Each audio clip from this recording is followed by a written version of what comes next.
start? Okay, real talk. This isn't about feeling sorry for ourselves because Hispanic families are homeowners and that percentage continues to grow. But growing up with not seeing the steps of home ownership can feel impossible. So today we're going to talk about that process and how it makes you feel. Welcome to From Zero. This podcast is for people who didn't grow up with a safety net, but learn responsibility early. If you are a first generation like myself or grew up in an immigrant household and learned life before understanding money, this episode is for you. We're breaking down how that pressure has shaped many of us and how real estate can feel both intimidating and yet powerful, and how ownership can become a leverage to many of us. Okay, so let's get into it. Let's talk about where this really starts for a lot of us, how we grew up seeing money. Okay, so Fidelity Stats reports that 56% of Americans don't discuss family finance with their parents. This relates a lot to me because growing up, my parents try to guard me from our financial status. I would hear stuff like, ahorita no podemos, no hay dinero, so we can't right now. There's no money right now. And I never understood why. Later on, this leads to you building conclusions of, okay, this is impossible, or money is a bad thing. You start associating it with a negative perspective. But every time I would ask my parents if I could borrow some money or if I can have money to go out to the movies or whatever it may be, I would stress so much about it. I didn't want to hear them say no, and I didn't want to also stress my parents because of always hearing these words of no se puede ahorita. And now I feel like I am much older and I can see money differently, but that also takes time. When my husband and I bought our first home and we went through that journey, it was a journey to see exactly how we can build our finance and learning how to budget from, prioritizing our skills, from prioritizing what our priorities were for buying, saving, and then later on, we've been improving but it's little by little where we now feel like we have seen the difference. But I understand that my parents did what they could and did their best at what they knew in that moment, which they felt like protecting me from that finance status that we were at was the best thing. But now that I am much older, I know that I can grow from that and show my children the best budgeting skills that I know. Yeah, I think it's similar for me. According to some stats, 71% helps parents with money decisions. I didn't grow up just like you around conversations about investing, equity, long-term wealth. Those weren't things that we would talk about in an immigrant household. It was mostly like stuff in the now, like how are we going to pay bills? We have to save money for this. The goal wasn't wealth. It was just stability. We can't we can't fall behind in this stuff. It's just working in the now. So watching and doing a lot of translating. I know a lot of people can relate to that. Yes, a lot of Hispanics having to translate for parents who didn't know much English. So translating bills, paperwork, watching them stress about the numbers and not necessarily what we can do long term in terms of investing and stuff like that. Even when it comes to home ownership, it's mostly like this house, they're going to keep forever. That's the goal. It's never, okay, we're going to buy this house, invest, buy another house, and keep building that long-term generational wealth.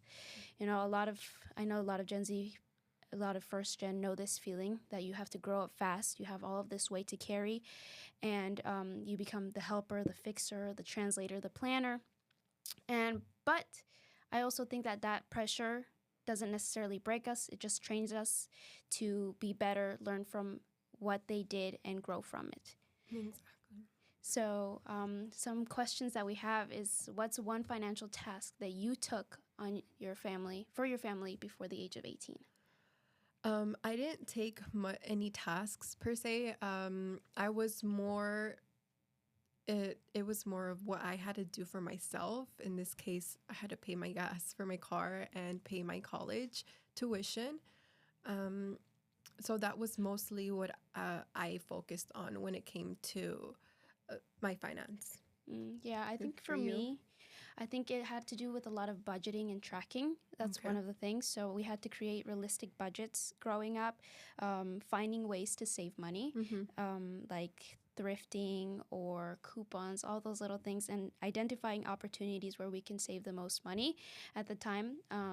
Also, another thing was saving for family goals, saving for like an emergency fund, Mm. saving for, it was always saving. That was one of the biggest things, saving for a trip, like family goals Mm-hmm. and all that stuff. I remember as a kid, my mom used to take money from my piggy bank when I wouldn't realize and everything, because that money was used for much larger things and Oh, everything. So okay. those were two of the main things that I took on before the age of 18. I feel like I didn't come across budgeting until college. And it Really? sounds crazy, but yeah, I was probably 19 and I was in a I think it was for a governmental class, something like that, but we Mm. had to be talking about budgeting. And we yeah, that's the first time I knew what was budgeting, and they listed out your expenses and what was put into your savings, um, but from there, I was like, okay, I need to do more and learn more about this. Yeah, no, for me, it was starting from a young age of That's really good. having to That's really save good. money. Yeah, it's good until I stopped and I don't budget as much as I But should. that's good that you that was implemented super Mhm, young. yeah, And are you gonna pass that on to your kids eventually? I hope so. You know, I think it's important to budget your expenses. Even Mm-hmm. when it comes to home ownership, budgeting and planning is one of the most important steps when purchasing a property. And I think I wish more people knew that. Mm-hmm. So we kind of broke these sections into 3 segments. The first section that we talked about right now was just the first gen pressure in our Mm-hmm. own lives. And this next section is about the evolving money habits going from survival to strategy. Many first gens have to unlearn financial lessons that were taught at home because, again, those were financial playbooks and not wealth playbooks. Right. For them, it's like they're coming from nothing, you know, so they have to plan for the now, just like I was discussing how they're worried about paying current bills, Mm-hmm. you know, and not necessarily for the future of, okay, what's going to happen in the future. It's like for now, we have to do it now, Yeah. you know, so. Yeah, that survival mindset Mhm. is tied to ancestral experiences with the scarcity. Mhm. And we're trying to break those. And I know it's gonna take time, but we're gonna just pass that on. That money is evil concept that we have embedded in us. But we're gonna start seeing as money is abundant and how we can build that through investing. You know, I want to touch a little bit more on that term, money is the root of all evil, because I hear it so much, literally everywhere, especially in the Hispanic and Christian Catholic households, where it's like, oh, money is evil. You shouldn't worry so much about money, or you shouldn't be concerned about you shouldn't want so much money. Mm-hmm. When actually the term or the Bible verse that it comes from is for the love of money is a root of all kinds of evil, meaning the obsession or the greed of money is what's bad. But money in itself isn't bad. It's a resource that people have to utilize. Mm-hmm. And that's something that I think Hispanics get so stuck on, is the idea that, oh, we shouldn't have much money. Mm-hmm. Like, no, we should, you know, we should invest that Mm-hmm. money and use it to not be obsessed with it or be greedy about it, but to improve Yes. our status. Use it as a tool. Mhm. Yeah, I think that's a great point. I read this podcast, and that's one thing they did mention. It was using money, seeing money as a tool. Mm. And I think a lot of people don't do that. Me, myself, sometimes I don't see that. I think we instead tie ourselves emotionally Mm. to that spending, and we don't prioritize what money can do for us. Mm-hmm. Like I said, meant seeing it as a tool. So in this podcast, they divided it into three, you can say, categories. 75% of it, it's a 75-10 rule. So 75, 15, 10% rule. 75 is maximum you can spend. So this is going to your bills and any vacation that you might do with your family. 15 is the minimum you can invest, which is that is making you wealthy. And then 10 is the minimum you can save. That's to protect you. So yeah, I think this is something that I'll probably be doing for myself. The 75, 10, 75, 15, and 10 rule. Sorry, I don't know why that's so hard for me to say. But yeah, I really like how he split that up. It's about spending, saving, and investing, and how that's all protecting you and building Yep. you constant wealth. Yeah, I think for me it was actually the opposite. My mom used to give me as a kid like 3 envelopes that I would save, and I would have the percentage. So 70% for me was saving, 20% was spending, and 10% was giving. So either to the church or donating that money to a cause, you know. So it was never actually about investing. It was always saving. Saving was the priority, you know. And that statistic of 2/3 of first generation Americans had to unlearn financial lessons from their parents, because it's not something that I necessarily have to unlearn, but I just have to learn to coexist with the idea of investing as well. So saving and investing, doing both. And again, saving is powerful, but saving alone does not create generational wealth. And I think that's something that I had to unlearn, at least for myself, that saving is not going to make me money. Investing will. And so I have to apply both, because I tend to spend a lot too. So I spend way too much than I should. We're going to talk about it a little bit more of how social media plays a big role in how we spend our money.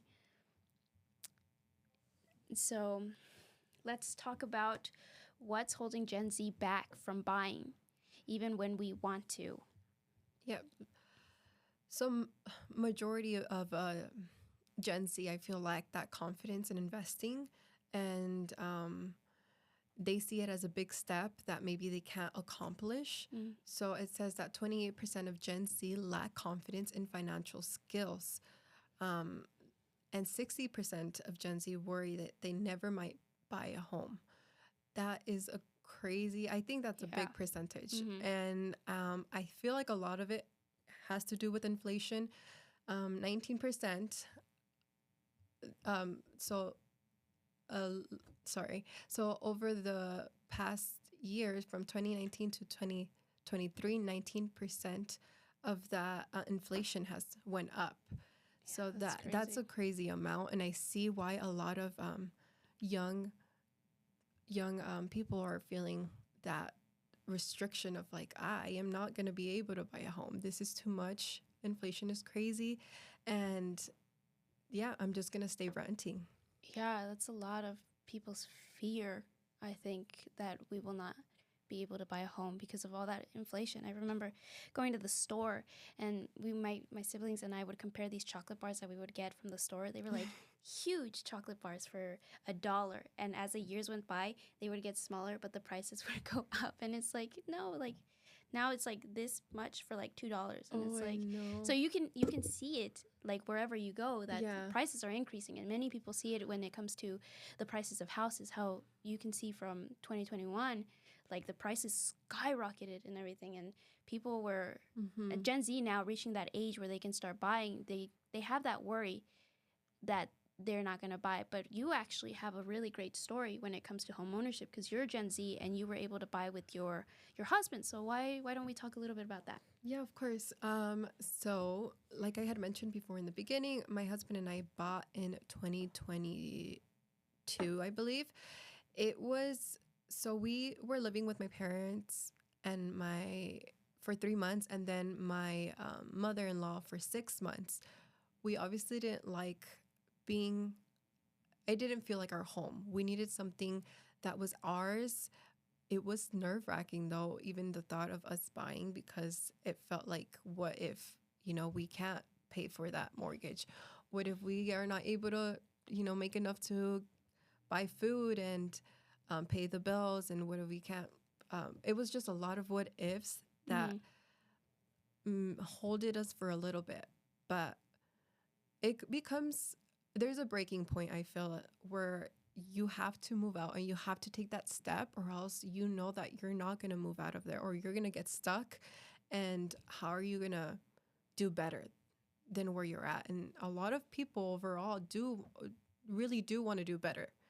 So yeah, we got our home in 2021, and a lot of Hispanic families have those are very, very protective and are telling you to wait or hold up, or it's not the right moment, or wait for the houses to drop, which I understand that they're saying it out of fear and protecting, but you also have to know exactly your goal and how to dive in so that in the long run, it's beneficial. It's beneficial, and you build that equity.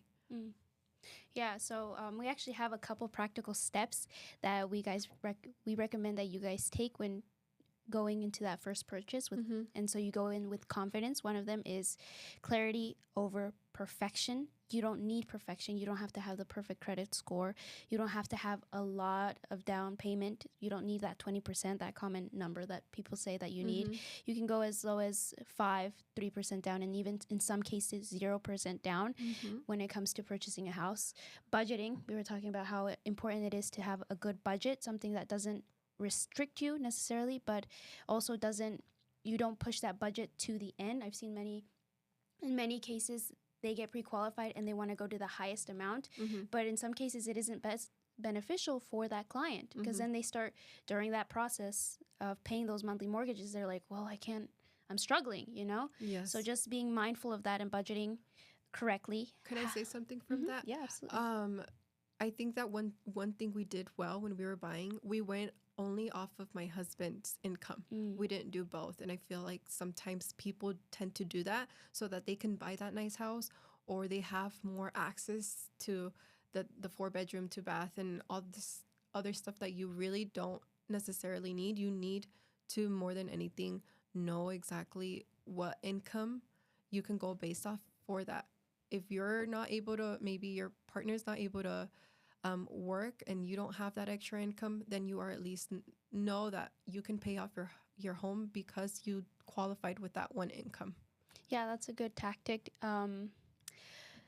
Another thing that I think is really important is choosing the right team to help you manage. You need a good agent, one that knows the market, first of all, that knows how everything runs, and a good loan officer, someone who's going to educate you and be honest about your finances and everything, not someone that's going to tell you, oh, you can qualify for this, even though you're already stretching your budget as it is. Someone who's going to be honest with you and say, like, hey, this is what you qualify for, this is the payments, and just honesty straight up. And so an agent that's going to find the perfect house for you. Again, like she mentioned, you don't need that 5-bed, 3-bath with a big acre lot and a pool right now. It's starting off with your first home.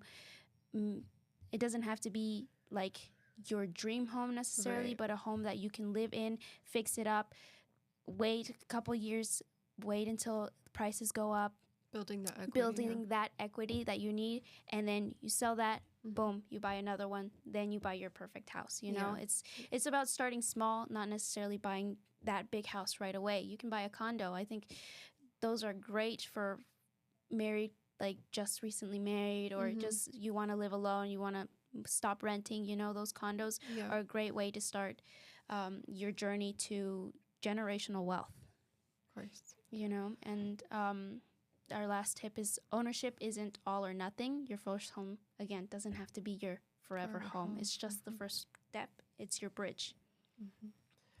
Another thing we did want to talk about was that social media temptation. Ooh. Yeah. Because I feel like it gets to, this might not only be Gen Z. I feel like since social media has been such a big thing, over the past, what, like 5 years maybe. It's been a big temptation to everyone. Instagram shows, what your friends are doing, what they've bought, the next, new thing. And then we have TikTok on the other side that's showing you this amazing new product and how it works and how it's going to help you. And so you then kind of use that as a reason to buy these things, and you go more on your emotions than the right thing you need to do right now for that budgeting plan. Yeah, I was telling her that like 2 weeks ago, I bought a pair of shoes because I saw them on TikTok and everything, and I was scrolling, and it just kept showing up, and I'm like, do I really need them? And part of me said yes, because I was like, I really need new gym shoes, even though I have like How 3 many pairs. pairs? I already have like 3-4 pairs of gym shoes already, but I'm like, I really need this. And then I bought them, and I love them, but did I really need them? Like, Yeah. no. But then it just keeps on going. Like, I already bought this, and then I'm like, okay, my credit card's already out. I can buy this too. And then you just got to buy a couple more things, So I think that's a big issue for many of us, is that need for spending, especially because it's on social media and you see like everyone's posting about it. It really works. It really works. Yeah. Like everyone's going live with their TikToks on selling stuff, and sometimes it does catch your attention because they give you all those sales, but is it really necessary? No, I think we can use that money instead to invest in ourselves and invest for our future instead of going and diving into those social media temptations. Yeah. I think there's a lot of like beauty standards out there, and women kind of get attracted to that. So all those beauty products that are out there, and you want to buy them. Why? Because obviously you want to look pretty and be pretty and feel that helps build your confidence. And so now we also get hooked into those materialistic stuff that honestly at the end of the day, there is cheaper products out there, or even a loophole where you don't necessarily need to buy that. And then you kind of just lose sight of that budgeting plan with that social media advertisement that's out there. Yeah. But actually, it's an interesting thing because 50% of Gen Z actually prefers saving over investing, which is actually makes sense. I mean, I think I spend more than I save and invest, but Gen Z typically like to save over investing. And we can see that when it comes to home ownership too, because we don't have that financial literacy yet to where we feel confident enough in saying like, okay, we're going to invest in our house, and we're going to coming up with a game plan to use that house as a way to make more money, that fear of like, oh, like it's not going to work out, right? Yeah. And another fun fact is that 49.9% of Hispanic home ownership, they own homes. Nearly half of the Hispanic families already own their homes. So ownership to the Hispanic isn't rare, but it's just building on top of that. Because as I was saying, many tend to live in that house for the rest of their lives. And they have a lot of equity in there, but they don't know how to use that equity, and selling that house, taking the money, investing in another property, bigger and better. I have an uncle, same thing, who's had his house for the longest time. He bought one house right in like 2000, like really cheap, and he stayed there for the longest time, because of that fear and lack of financial literacy to want to invest and everything. And I think if you want to build or make money in this country, you have to invest. You don't make money saving. Yeah, I think unfortunately we live in a world where the rich and the financial savvy people are going to be the ones winning. So we at least need to back ourselves up with that knowledge of what it is to build that wealth, forever wealth. Yeah, and again, money isn't bad, No. No.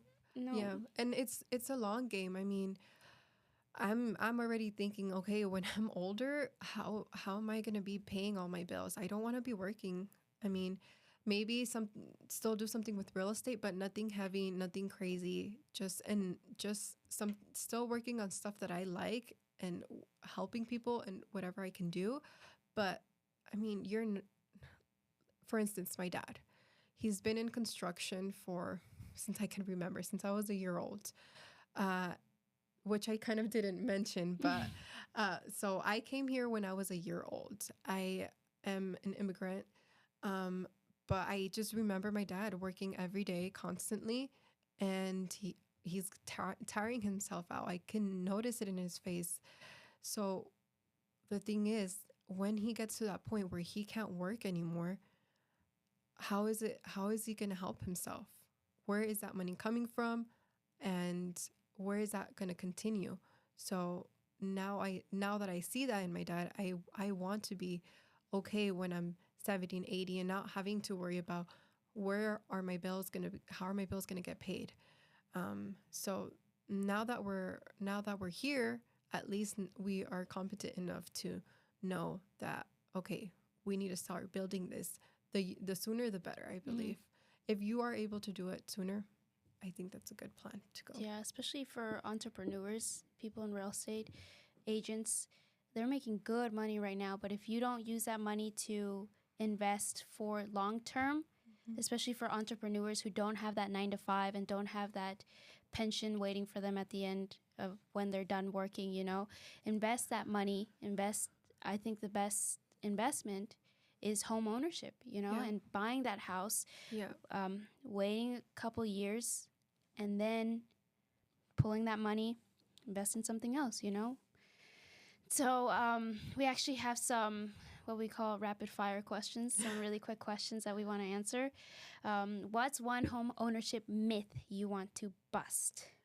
One home ownership myth that I want to bust would be that 20%, that you need 20% down to buy a house. A lot of people don't realize that there are options with less than that down, especially right now when it's a buyer's market and there's a lot of houses on the market. We need that to go down. So what are we doing? Putting more programs out there to help those buyers. Yeah, you don't need that 20% down. And right now sellers are offering a lot of concession right now, which is helping with closing costs. I think another home ownership myth is that you have to be like a certain age, or you have to have like a certain life, I guess you could say, before buying a house. You can buy a house right after college, you don't need, typically you need that 2-year requirement that your loan officers need, but actually combining your transcript degrees and a job offer letter, you can actually buy a home right after college. It's just about, again, planning and budgeting and having some money saved for your down payment and finding a job right after college, and you can buy a house, which I think is pretty cool, and it's not something that many people hear about, especially that when you buy that house, you're saying like, oh, maybe I can't afford it. Well, you can have roommates, they pay part of that, and you're set, and then you're already building your investment for the future. And so, yeah, you don't need to be a specific age. You can buy right after college. I also think it's typical to think that you need to be married to have that 2 household income to qualify for a house. Buy a house with your sister. Buy a house with your best friend. You can buy a house on your own. Like, again, it's about having a good agent and a good lender that's going to help you through this process, and just going there and asking, like, okay, what do I need? Some people are just afraid to ask, like, what do I need to qualify? But it's just about asking the right questions and having someone. And even if you can't qualify now, just setting a game plan for when you can. Like, maybe your credit's low, or maybe you don't have enough money saved. Well, having an agent and a good lender to guide you through those steps is going to make home ownership so much faster and easier in the future, so it doesn't have to be right now. It's just, again, just taking that time to ask questions. Ask one of us. We're always here to help, going through those steps with you. That's our job, to make sure that this is as smooth and as easy as possible, and then we'll be there with you every step of the way. That's a great point. So our next question is, where'd it go? If you could go back to teach your 18-year-old self one thing, what would it be? I think it would be to stop overspending. I think that's one of the biggest ones for me. that as soon as I would get a paycheck, I would start spending money right away, you know? And instead of spending, or even instead of like just keeping my money in my bank account, investing, you know? I was always, again, I didn't have that financial literacy to say like, hey, like I know what to do with my money. I was always scared about what to do with my money. So instead of saving or investing, I would spend it, you know? So that's not good. Don't do that. Yeah. Yeah. I think mine would probably be learning how to budget from an early start. I think you can start teaching your kids super young, maybe 5. They start knowing you can, even with the dollar, you can split that up to the 75, 15, and 10 rule and kind of start going from there. But yeah, budgeting really early on would have been a great lesson that I would want my 18-year-old self to know. Yep. So if you could get 2 things out of today, it's learn to budget and learn to invest. You know, there's so many YouTube videos out there that teach you how to invest. So not those like quick things that you see on TikTok, like, oh, put money in this and that, but just learning little by little through all those YouTube videos. There's and great podcasts out there that can help you manage your money properly, and investing little by little. It can be $10, $15 a day. It doesn't have to be much. Just learning to utilize your money well instead of, again, saving doesn't create wealth. It doesn't. It's good, but it's not going to It's not make the full picture. No. It's not, you know. So I hope this episode helps you guys out. I hope you guys learned something. If you guys have any questions, we're always here to help. Yeah, and just drop down a comment, and if you have any tips on budgeting, or if what age you bought your first house, anything like that you would like to share with us and your story, then we'd love to hear it. So thank you so much for watching. Yeah, we'll see you next time. See you on the next one.